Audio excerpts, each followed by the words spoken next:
अध्यक्षांनी कारण निवेदन दिलंय त्यात त्यांनी असं सांगितलेलं आहे की 20 मे 25च्या न्याय निर्णयामध्ये असा निर्णय दिला आहे की दिवाणी न्यायाधीश कनिष्ठ स्तर पदाच्या परीक्षेस बसू इच्छिणाऱ्या उमेदवारांनी उक्त परीक्षेस पात्र होण्यासाठी किमान 3 वर्ष कालावधीसाठी विधी व्यवसाय केलेला असला पाहिजे अशी सुधारणा करा ना।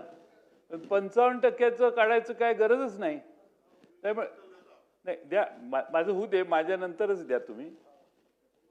55% हा क्रायटेरिया जो आहे तो क्रायटेरिया काढण्याचा काही गरज आहे असं मला वाटत नाही। अध्यक्ष महोदय, सर्वात महत्त्वाचं म्हणजे सन्माननीय सुधीर भाऊंनी सांगितलं त्याप्रमाणे दिवसेंदिवस अधिकाऱ्यांचा दर्जा सुमार व्हायला लागलाय।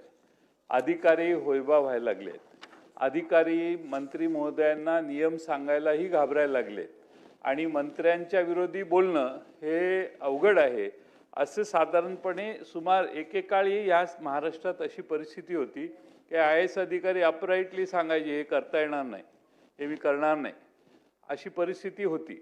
आणि ती ज्यावेळी तशी परिस्थिती असते त्यावेळी मंत्री महोदयांच्याकडून चुका फार कमी होतात।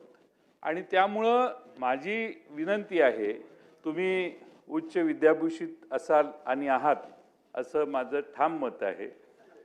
तुम्ही वकील आहात, ॲडव्होकेट आहात, तुम्ही वकील आहात, किती % मार्क पडले तुम्हाला? तर 55%च्या वर असाल तर तुम्ही असा कायदाच आणू शकत नाही। बरोबर आहे ना? हे आपलं दुःख दुसऱ्यांना होऊ नये म्हणून अध्यक्ष महोदय काही कायद्यात व्यवस्था असेल मग मी बसेल लगेच। 55%च्या खाली असेल तर मी लगेच बसतो। तुमचा अवमान करणं हा उद्देश नाही।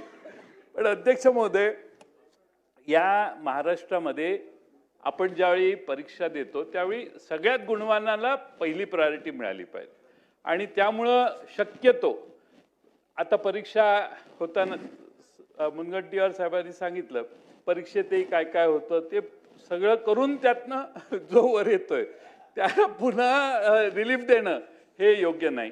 3 वर्षाचा कालावधी हा सुप्रीम कोर्टाने सांगितलंय, आम्हाला मान्य आहे। परंतु 55%चं तर मी तर म्हणेन की 60% करा। नाही, मी माझा सगळं हसू मागे घेतो, पटलावरही काढून टाका ते। पण अध्यक्ष महोदय, प्रायोरिटी मेरिटला पाहिजे आणि जोपर्यंत आपण मेरिटला अध्यक्ष महोदय महत्त्व देत नाही तोपर्यंत अध्यक्ष आपली प्रगती जास्त वेगानं होणार नाही।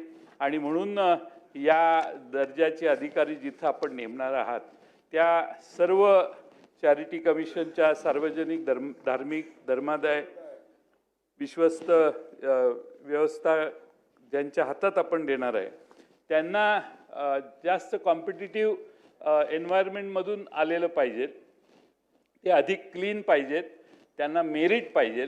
आणि म्हणून माझी आपल्याला अतिशय कळकळीची विनंती आहे की हा 55%चा कायद्याला काढणं, ही तरतूद काढणं याला माझा विरोध आहे आणि आपणही माझ्याशी सहमत व्हाल असा मला विश्वास आहे।